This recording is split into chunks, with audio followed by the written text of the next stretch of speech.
Friends, स्वागत करते हैं आपके अपने यूट्यूब चैनल पे। आज इस वीडियो में एनसीईआरटी सार संग्रह 2025 रहने वाला है। एनसीईआरटी मैं क्यों करवा रही हूँ, क्योंकि ये बीपीएससी जो टीचर का एग्जाम है वहाँ से क्वेश्चन भर भर के पूछे जाते हैं। साथ ही बिहार दरोगा में पूछा जाता है, चाहे वो बिहार पुलिस ही क्यों ना हो, यहाँ से क्वेश्चन आते ही आते हैं। तो हम लोग रिविजन के तौर पर इसे कंप्लीट करेंगे। आज इस वीडियो में रहेगा गुप्त काल, इसके पहले पाषाण काल, फिर हमने हड़प्पा काल, वैदिक धर्म, बौद्ध धर्म, जैन धर्म, महाजनपद काल को हमने कंप्लीट करवा दिया था। तो चलिए इसे रिवीजन के तौर पर हम लोग इसे कंप्लीट करते हैं। उसके बाद पॉलिटी ज्योग्राफी को भी हम लोग स्टार्ट करने वाले हैं। फिलहाल गुप्त काल के बारे में रिवीजन करते हैं। गुप्त काल, गुप्त वंश के संस्थापक कौन थे, बता सकते हैं आप लोग? गुप्त वंश संस्थापक कौन थे? श्रीगुप्त। बेसिक जानकारी जान लीजिए, उसके बाद तो मैं करवाऊंगी ही। संस्थापक थे श्रीगुप्त, हालांकि इन्हें वास्तविक संस्थापक नहीं माना जाता है। श्रीगुप्त ने महाराज की उपाधि धारण की थी। महाराज की उपाधि किसने धारण की थी? श्रीगुप्त ने। श्रीगुप्त के बाद शासक कौन बने थे? घटोत्कच। घटोत्कच बने थे, इन्होंने भी महाराज की उपाधि धारण की थी। श्रीगुप्त संस्थापक, दूसरे शासक घटोत्कच, इन्होंने भी महाराज की उपाधि धारण की थी। तीसरे महत्वपूर्ण शासक आए थे चंद्रगुप्त प्रथम। चंद्रगुप्त प्रथम, इन्हें ही गुप्त वंश के वास्तविक संस्थापक रूप में जाना जाता है। चंद्रगुप्त प्रथम, इन्होंने ही सोने का सिक्का प्रथम बार जारी किया था। गुप्त काल का पहला शासक कौन था जो कि सोने का सिक्का जारी किया था? चंद्रगुप्त प्रथम। ठीक है, इसके बाद इनके जो पुत्र थे समुद्रगुप्त, या शासक बने थे समुद्रगुप्त। इनके बारे में जो जानते ही होंगे, इन्हें कविराज भी कहा जाता है। कविराज कहा जाता है। इनके सिक्का पर क्या है तो वीणा बजाते हुए दर्शाया गया है। और इन्होंने कृष्ण चरितम नामक पुस्तक की भी रचना की है। कृष्ण चरितम नामक पुस्तक रचना की है। किस भाषा में की है तो संस्कृत भाषा में ही। समुद्रगुप्त ने बहुत सारे उपाधि धारण की थी, जैसे कि सर्वराज उपश्रेष्ठ की उपाधि धारण की थी, अश्वमेध पराक्रम की उपाधि, फिर धर्म प्रचार बंधु की उपाधि धारण की थी। इसके बाद इनके जो पुत्र थे उनका नाम था रामदेव। रामदेव की हत्या करके ही चंद्रगुप्त द्वितीय शासक बने थे। चंद्रगुप्त द्वितीय शासक बने थे, जिन्होंने विक्रमादित्य की उपाधि धारण की थी। और चंद्रगुप्त द्वितीय शक को जो उन्मूलन किए थे, इसी कारण से इन्होंने विक्रमादित्य की उपाधि धारण की थी। इसे याद रखिएगा, शकों के उन्मूलन के कारण ही इन्होंने विक्रमादित्य की उपाधि धारण की थी। हालांकि इनका बहुत सारा उपाधि है, जैसे कि देवपुत्र, देवराज, परम भट्टागर, देवश्री। ठीक है, उसके बाद शासक कौन बने थे? कुमारगुप्त प्रथम। कुमारगुप्त प्रथम तो बहुत ही प्रसिद्ध हैं, किस लिए तो नालंदा विश्वविद्यालय का उन्होंने निर्माण कराया था। कुमारगुप्त प्रथम, इन्हीं के समय में हून आक्रमण हुए थे। हून आक्रमण किसके समय में? कुमारगुप्त प्रथम के समय में। और इन्होंने भी उपाधि धारण की थी महेंद्रादित्य और शंकरादित्य का। महेंद्रादित्य और शंकरादित्य की उपाधि किसने धारण की थी? कुमारगुप्त प्रथम ने। उसके बाद शासक बनते स्कंदगुप्त। स्कंदगुप्त जो हैं या शासक बने थे, और इन्होंने हून आक्रमण को विफल किया था। सबसे पहले हून आक्रमण किसके काल में हुआ था? कुमारगुप्त प्रथम के काल में। विफल किसने किया? स्कंदगुप्त ने। और इन्होंने परम भागवत की उपाधि धारण की थी। परम भागवत की उपाधि धारण की। शक्रोपम की उपाधि धारण की। शक्रोपम की उपाधि धारण की थी। और देवराय की उपाधि भी इन्होंने धारण की थी। तो ये बेसिक जानकारी थी जो हमने आपको बता दिया। अब जो भी यहाँ पे दिया गया है उसे भी हम लोग कंप्लीट कर लेते हैं। फर्स्ट नंबर क्वेश्चन है, गुप्त राजवंश का प्रथम शासक कौन था? गुप्त राजवंश का प्रथम शासक कौन था? अब आप लोग आसानी से आंसर दे पाएंगे, इसलिए मैंने थोड़ा शॉर्टकट में ही आप लोग को रिवीजन करवाया। गुप्त राजवंश का प्रथम शासक कौन था? श्रीगुप्त। नगरों का क्रमिक पतन किस एक काल की महत्वपूर्ण विशेषता थी? नगरों का क्रमिक पतन किस एक काल की महत्वपूर्ण विशेषता थी? गुप्त काल। प्राचीन भारत में किस वंश का शासनकाल स्वर्ण युग कहा जाता है? स्वर्ण युग कहलाता है गुप्त काल ही। यहाँ पे भी याद रखिएगा, सबसे पहले ब्राह्मणों को भूमि दान में देना प्रारंभ किया किसने? सातवाहनों ने। सबसे पहले ब्राह्मणों को भूमि दान में देना प्रारंभ किसने किया? सातवाहनों ने। लेकिन सबसे ज्यादा दान किसने किया? गुप्त वंशों ने। मंदिर निर्माण सर्वाधिक किसके काल में हुआ? गुप्त काल में। नेक्स्ट क्वेश्चन, गुप्त वंश ने किस अवधि तक शासन किया? गुप्त वंश 275 ईस्वी से लेकर के 550 ईस्वी तक। 275 से लेकर के 550 ईस्वी तक। भारत का नेपोलियन किसे कहा जाता है? भारत का नेपोलियन कहा जाता है समुद्रगुप्त को। किसने कहा था? तो B.A. स्मिथ ने कहा था। B.A. स्मिथ। जितना मुझे याद रहेगा मैं आप लोगों को बताते चलूंगी। B.A. स्मिथ ने समुद्रगुप्त को भारत का नेपोलियन कहा था। समुद्रगुप्त प्रथम गुप्त शासक था जिसने परम भागवत की उपाधि धारण की थी। पहले भी हमने बताया परम भागवत। और किसने धारण की थी? स्कंदगुप्त ने भी परम भागवत की उपाधि धारण की थी। और चंद्रगुप्त द्वितीय ने भी। देखिए यहाँ पे क्लियर कर लीजिए, चंद्रगुप्त प्रथम गुप्त शासक था जिसने परम भागवत की उपाधि धारण की थी। इसके बाद गुप्त शासक चंद्रगुप्त द्वितीय ने भी धारण की, और तीसरा शासक किसका नाम बताएं? स्कंद गुप्त। तीनों शासक, चाहे वो चंद्रगुप्त प्रथम हो, चंद्रगुप्त द्वितीय हो या फिर स्कंद गुप्त हो, तीनों ने परम भागवत की उपाधि धारण की थी। चलिए नेक्स्ट क्वेश्चन, गुप्त संवत की स्थापना किस शासक ने की थी? गुप्त संवत की स्थापना चंद्रगुप्त प्रथम ने की थी। गुप्त संवत की स्थापना किसने की थी? चंद्रगुप्त प्रथम ने। किस गुप्त राजा का एक अन्य नाम देवगुप्त था? देवगुप्त चंद्रगुप्त द्वितीय का नाम था, अभी हमने बताया था। देवराज, देवपुत्र, देवराज, देवपुत्र, विक्रमादित्य, परम भट्टागर, देवश्री चंद्रगुप्त द्वितीय को कहा जाता है। नेक्स्ट है, गुप्त काल में उत्तर भारतीय व्यापार किस पद्धति से संचालित होता था? गुप्त काल में उत्तर भारतीय व्यापार ताम्रलिप्ति से, आंसर हो जाएगा ताम्रलिप्ति। इलाहाबाद स्तंभ अभिलेख, जिसे प्रयाग प्रशस्ति अभिलेख कहा जाता है, इसका निर्माण हरिश्चंद्र ने करवाया था। यह किससे संबंधित है? समुद्रगुप्त से संबंधित है। यहाँ पे देखिएगा, इलाहाबाद स्तंभ अभिलेख जो प्रयाग प्रशस्ति अभिलेख के नाम से जाना जाता है, से समुद्रगुप्त के शासनकाल तथा सैन्य अभियान के विषय में जानकारी मिलती है। निर्माण किसने करवाया था? हरिसेन। है कहाँ? तो इलाहाबाद में है। किसके बारे में जानकारी मिलती है? समुद्रगुप्त के शासनकाल तथा सैन्य अभियान के बारे में हमें जानकारी प्राप्त होती है। आगे बढ़ते हैं, किस गुप्त शासक ने सर्वप्रथम सिक्के जारी किए थे? सोने के सिक्के जारी किए थे चंद्रगुप्त प्रथम ने। चंद्रगुप्त प्रथम। सर्वाधिक जो सोने का सिक्का जारी हुआ था गुप्त काल में ही, लेकिन यह शुद्ध सोना नहीं था, अशुद्ध सोना था। शुद्ध सोना कुषाण काल में जारी हुआ था। नेक्स्ट क्वेश्चन, दिल्ली की कुवत उल इस्लाम मस्जिद के प्रांगण में स्थित प्रसिद्ध लौह स्तंभ किसकी स्मृति में बनाया गया है? जब भी देखने आइएगा दिल्ली में कुतुब मीनार, उन्हीं के प्रांगण में एक है, उसी के प्रांगण में लौह स्तंभ, जिसका निर्माण करवाया था किसने? चंद्रगुप्त विक्रमादित्य ने, चंद्रगुप्त द्वितीय जिसने कहते हैं। नेक्स्ट क्वेश्चन, फाहियान किसके काल में आया था? चंद्रगुप्त विक्रमादित्य के काल में ही आया था। किस शासक को शक विजेता कहा जाता है? शकों का विजेता कहा जाता है चंद्रगुप्त द्वितीय को, चंद्रगुप्त द्वितीय। गुप्त काल में अपनी आयुर्विज्ञान विषयक रचना के लिए कौन प्रसिद्ध था? आयुर्विज्ञान विषयक रचना के लिए कौन प्रसिद्ध था? सुश्रुत। गुप्त शासकों की प्रमुख उपाधियां, यहाँ पे उपाधि भी दिया गया, याद रखिएगा, जैसे कि श्रीगुप्त ने आदिराज की भी उपाधि धारण की और महाराज की भी उपाधि धारण की। आदिराज किसने? श्रीगुप्त। नेक्स्ट है समुद्रगुप्त, पराक्रमांक की उपाधि धारण की थी, पराक्रमांक, और सर्वराज उपश्रेष्ठ, धर्म प्रचार बंधु, ये सब की उपाधि इन्होंने धारण की थी। चंद्रगुप्त द्वितीय ने विक्रमादित्य विक्रमांक की उपाधि धारण की। कुमारगुप्त ने महेंद्रादित्य और एक और हमने बताया था शंकरादित्य, महेंद्रादित्य और शंकरादित्य की उपाधि कुमारगुप्त ने धारण की थी। स्कंदगुप्त ने भी शक्रादित्य और शक्रोपम की उपाधि धारण की थी। नेक्स्ट है चंद्रगुप्त प्रथम महाराजा धीराज की उपाधि धारण की थी। ठीक है, नेक्स्ट क्वेश्चन पे आइए, इसे आप लोग ध्यान रखिएगा, यहाँ से क्वेश्चन बनता है। गुप्तकालीन अधिकारी मोस्ट इंपॉर्टेंट हो जाता है, यहाँ से भी क्वेश्चन पूछे जाने की पूरी संभावना होती है। महासेनापति सेना का सर्वोच्च अधिकारी होता था। रणभंडागारिक सेना की आवश्यकताओं को पूर्ति करने वाला प्रधान अधिकारी होता था। रणभंडागारिक सेना की आवश्यकताओं की पूर्ति करने वाला प्रधान अधिकारी। महासंधि विग्राहक युद्ध व शांति का प्रधान होता था। महासंधि विग्राहक कौन था? युद्ध व शांति का प्रधान होता था। नेक्स्ट है महाभंडागारिधिकृत राजकीय कोष का प्रधान होता था। महाभंडागारिधिकृत क्या होता था? राजकीय कोष का प्रधान। महाअक्षपटलिक क्या था? तो अभिलेख विभाग का प्रधान था। सर्वाध्यक्ष केंद्रीय सचिवालय का प्रधान। महाप्रतिहार राजप्रसाद का मुख्य सुरक्षा अधिकारी। ध्रुवाधिकरण भूमि कर वसूलने वाला विभाग का प्रधान ध्रुवाधिकरण कहलाता था। दान विभाग का प्रधान अग्रहारिक होता था। महाबलाधिकृत सेना का सेनापति होता था। सर्वोच्च अधिकारी महाबलाधिकृत कहलाता था। वही न्यायाधीश महादंड नायक कहलाते थे। महादंड नायक। दंड पाशवी क्या था? तो पुलिस विभाग का सर्वोच्च अधिकारी दंड पाशी कहलाता था।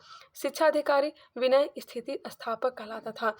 दिमाग में तो नहीं घुसा होगा, मुझे पता है, याद नहीं हुआ होगा, एक बार फिर से रिकॉल कर लेते हैं। देखिए, मैं अपने तरह ही आप लोग को सोचती हूँ, जैसा मैं स्टूडेंट हूँ उस तरह से आप लोग भी स्टूडेंट होंगे, तो इस कारण से मैं थोड़ा रिवीजन पे ज़्यादा ध्यान देती हूँ कि आप लोगों को भी याद होते चले। जैसे कि महासेनापति सेना का सर्वोच्च अधिकारी होता था। रणभंडागारिक सेना की आवश्यकताओं की पूर्ति करने वाला प्रधान अधिकारी। महासंधि विग्राहक युद्ध व शांति का प्रधान होता था। महाभंडागारिधिकृत राजकीय कोष का प्रधान। महाअक्षपटलिक अभिलेख विभाग का प्रधान। सर्वाध्यक्ष केंद्रीय सचिवालय का प्रधान।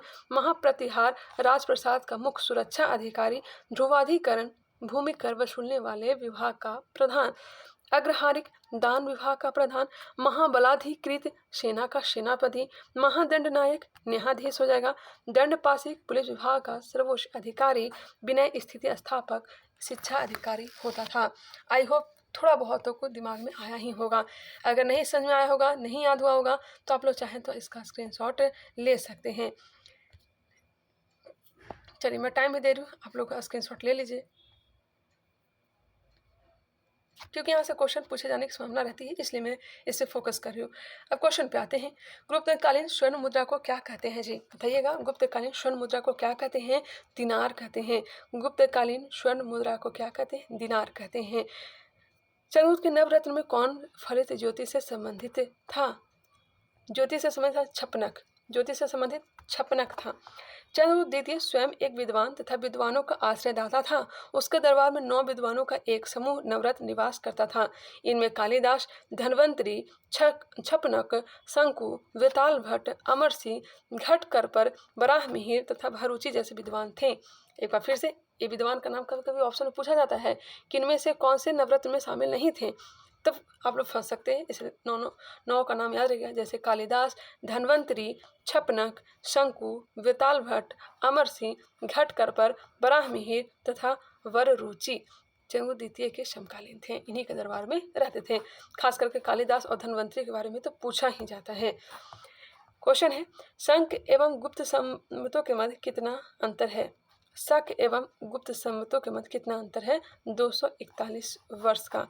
गुप्तकालीन रजत मुद्राओं को क्या नाम दिया गया? तो रूपक नाम दिया गया। गुप्तकालीन चांदी के सिक्के को रूपक, वही सोने के सिक्कों को दिनार कहा गया। कुमार गुप्तकालीन मदसौर अभिलेख में किस श्रेणी का उल्लेख किया गया है? मदसौर अभिलेख है किसका? कुमार गुप्त का है। किस श्रेणी का उल्लेख मिला है? तंतुवाय का। तंतुवाय का उल्लेख मिला है। लिच्छवी किसे कहा गया है? लिच्छवी दोहित्र किसे कहा गया? समुद्र गुप्त को। लिच्छवी मतलब इनका जो नानी घर था ना, लिच्छवी था, इसका आंसर है लिच्छवी दोहित्र कहा जाता है, लिच्छवी का नाती कहा जाता है। आगे बढ़ते हैं। मध्य प्रदेश के रीवा जिले में स्थित सुपिया का लेख में गुप्त वंश को घटोत्कच वंश कहा गया है। मोस्ट इंपॉर्टेंट, मध्य प्रदेश के रीवा जिले में स्थित सुपिया का लेख में गुप्त वंश को घटोत्कच वंश कहा गया है। घटोत्कच वही है जो कि दूसरा शासक बना था, पहला श्रीगुप्त, दूसरा घटोत्कच, और दोनों नहीं महाराज के पायधारण के थे। किसके अनुसार? कौटिल्य जीएस के अनुसार, क्योंकि मैंने उनका डिस्कशन में पढ़ा था, इसलिए मुझे याद था। चलिए आगे बढ़ते हैं। गुप्त काल की कृषि व्यवस्था का महत्वपूर्ण लक्षण क्या था? गुप्त काल की कृषि व्यवस्था का महत्वपूर्ण लक्षण सामंतवाद का प्रारंभ है। सामंतवाद का प्रारंभ है। गुप्तकालीन भूमि वर्गीकरण देखते हैं, जैसे कि क्षेत्र क्या कहलाता था? क्षेत्र जो था, क्षेत्र खेती करने योग्य भूमि क्षेत्र कहलाता था। वास्तु क्या था? निवास करने योग्य भूमि वास्तु कहलाता था। खिल क्या था? बताइएगा, यहाँ से क्वेश्चन आते हैं। खिल जो है, जो कृषि योग्य भूमि नहीं होता था, जो भूमि कृषि योग्य नहीं होता था, उसे खिल कहा गया। अप्रहत, जंगली भूमि को अप्रहत कहा गया। जंगली भूमि को अप्रहत कहा गया। चारागाह तो जानते ही होंगे, चारागाह जो पशुओं को चरने के लिए जमीन छोड़ दी जाती थी, उसे चारागाह कहा गया। एक बार फिर से रिवीजन करते हैं। क्षेत्र खेती करने योग्य भूमि, वास्तु निवास करने योग्य भूमि, खिल जो भूमि कृषि योग्य नहीं होती थी, अप्रहत जंगली भूमि, चारागाह पशुओं के चरने के लिए छोड़ी गई भूमि। I hope clear. आगे बढ़ते हैं जी। क्वेश्चन पे आते हैं। किस शासक ने 4 अश्वमेध यज्ञ किए थे? किस शासक ने 4 अश्वमेध यज्ञ किए थे? प्रवरसेन प्रथम। कायस्थ शब्द का उल्लेख किस ग्रंथ में मिलता है? मुद्रा राक्षस। ये पीडीएफ मैंने नहीं बनाया है, इस तरह से मैं पीडीएफ बनाती नहीं हूँ, लेकिन क्या करूँ, कोई और बना करके मुझे दिया है। मैं बनाती तो बहुत अच्छे से इसको बनाती, बट कोई नहीं, हम लोग का रिवीजन करना काम है। ईंटों से निर्मित गुप्तकालीन मंदिर कहाँ स्थित है? बिठूर। ईंटों से निर्मित गुप्तकालीन मंदिर कहाँ है? बिठूर, जो कि कहाँ है? कानपुर में। कुमार गुप्त के समय में ही कुमार गुप्त प्रथम के समय में ही मध्य भारत में रजत सिक्कों मतलब मयूर शैली में प्रचलन हुआ था। कहिए कि मयूर शैली का प्रचलन जो हुआ था, मयूर शैली जो कि चांदी का सिक्का होता था, किसके समय प्रचलन में आया? कुमार गुप्त के समय। उसने महेंद्रादित्य की उपाधि धारण की थी। नालंदा विश्वविद्यालय की स्थापना कुमार गुप्त के शासनकाल में ही की गई थी। आगे बढ़ते हैं। गुप्त काल में पैठन की प्रसिद्धि का क्या कारण था? व्यापारिक मंडी। पैठन की प्रसिद्धि का क्या कारण था? व्यापारिक मंडी था। शतरंज का खेल भारत में गुप्त काल के दौरान प्रारंभ हुआ था। मोस्ट इंपॉर्टेंट, शतरंज का खेल जो है गुप्त काल के दौरान ही प्रारंभ हुआ था, जहाँ इसे चतुरंग के नाम से जाना जाता था। बाद में भारत से यह ईरान एवं तत्पश्चात यूरोप पहुंचा। भारत से यह कहाँ गया? ईरान में, और ईरान के बाद यूरोप में यह पहुंचा। गुप्त काल में किस बंदरगाह से दक्षिण पूर्व एशियाई राष्ट्रों को जहाज रवाना होते थे? गुप्त काल में किस बंदरगाह से दक्षिण पूर्वी एशियाई राष्ट्रों में जहाज रवाना होते थे? ताम्रलिप्ति। आंसर हो जाएगा ऑप्शन नंबर, माफ करिए ऑप्शन तो है नहीं, ताम्रलिप्ति हो जाएगा। किस चीनी यात्री ने गुप्त काल में भारत की दशा का वर्णन किया? दशा का वर्णन किया था फायान। कहाँ का रहने वाला था? चीन का रहने वाला। किसके समय में आया था? चंद्रगुप्त द्वितीय के दरबार में आया था। इसकी पुस्तक का नाम क्या है? फोक्यूकी है। भारत हिंदी देवी देवताओं को, माफ करिएगा, भारत हिंदू देवी देवताओं को समर्पित सबसे प्राचीन मंदिर किसके काल का है? भारत हिंदू देवी देवताओं को समर्पित सबसे प्राचीन मंदिर किसके काल का है? तो यह गुप्त काल का है। राइट आंसर गुप्त काल। सती प्रथा का प्रथम अभिलेख का जो साक्ष्य प्राप्त होता है भानुगुप्त का एरन अभिलेख से। भानुगुप्त का एरन अभिलेख है, इसी से पहली बार सती प्रथा का साक्ष्य हमें प्राप्त होता है। यह अभिलेख 510 ईस्वी का है। कब का है? 510 ईस्वी का है। 510 ईस्वी का, जिसमें गोपराज नामक सेनापति के स्त्री के सती होने का उल्लेख है। गोपराज नामक सेनापति था, उसकी स्त्री का जो सती है उसका होने का प्रमाण मिला है। गोपराज नामक सेनापति की स्त्री के सती होने का उल्लेख मिला है। नेक्स्ट है, गुप्त काल में चीन से भारत में किस वस्तु का आयात किया जाता था? बताइएगा, गुप्त काल में चीन से भारत में किस वस्तु का आयात किया जाता था? रेशमी कपड़े का। गणराज्यों के अंत के लिए कौन सा उत्तरदायी था? गणराज्यों के अंत के लिए कौन उत्तरदायी था? समुद्रगुप्त। गुप्त काल का प्रसिद्ध खगोल शास्त्री कौन था? तो आर्यभट्ट। गुप्तकालीन चित्रकला का उत्कृष्ट रूप मिलता है कहाँ? अजंता में। अजंता में। विशाख दत्त कृत नाटक देवीचंद्र गुप्तम। देवीचंद्र गुप्तम के लेखक कौन है? विशाख दत्त हैं। में उल्लेख मिलता है कि चंद्रगुप्त द्वितीय ने अपने बड़े भाई रामगुप्त की हत्या कर दी थी। रामगुप्त की हत्या कर दी थी। इसकी जानकारी विशाख दत्त की देवीचंद्र गुप्तम नामक पुस्तक में मिलती है। रामगुप्त की हत्या कर दी थी। किसके स्वर्ण सिक्के में हीन धातु का प्रतिशत सर्वाधिक है? मतलब कि मिलावट धातु का प्रतिशत सर्वाधिक है। स्कंद गुप्त हो जाएगा।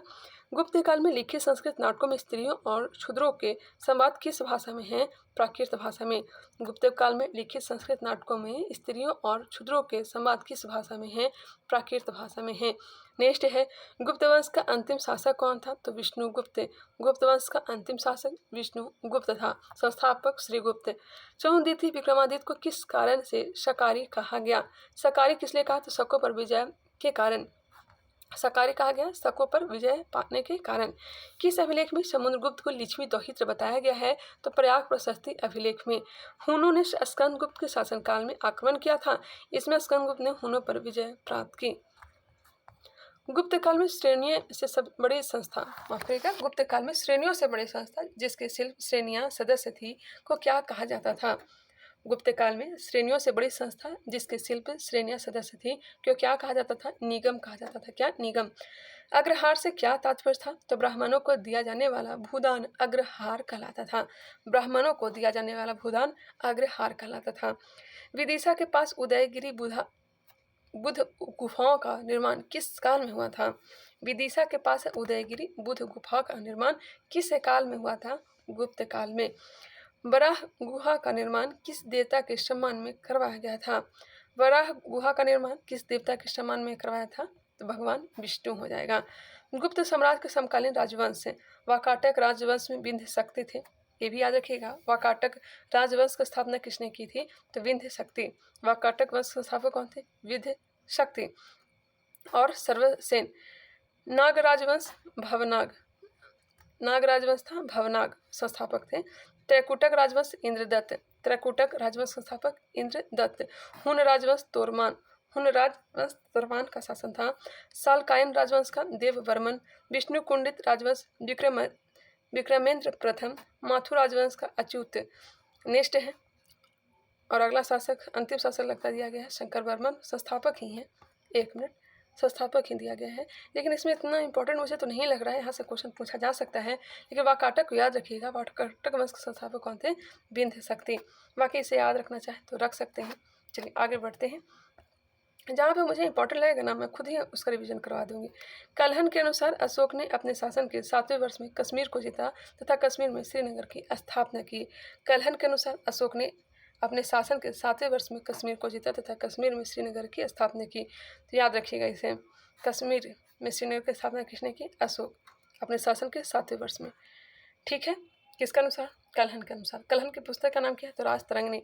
अब नेक्स्ट वीडियो हम लोग दक्षिण भारत के राजवंश एवं संगम युग को कंप्लीट करेंगे, और इसका जो मास्टर वीडियो है ना, जब कंप्लीट हो जाएगा उसके बाद मैं कंप्लीट करके इकट्ठे में दे दूंगी। इसके लिए आप लोग टेंशन ना लें। आगे हम लोग संगम काल को कंप्लीट करेंगे। मिलते हैं नेक्स्ट वीडियो में, तब तक के लिए धन्यवाद।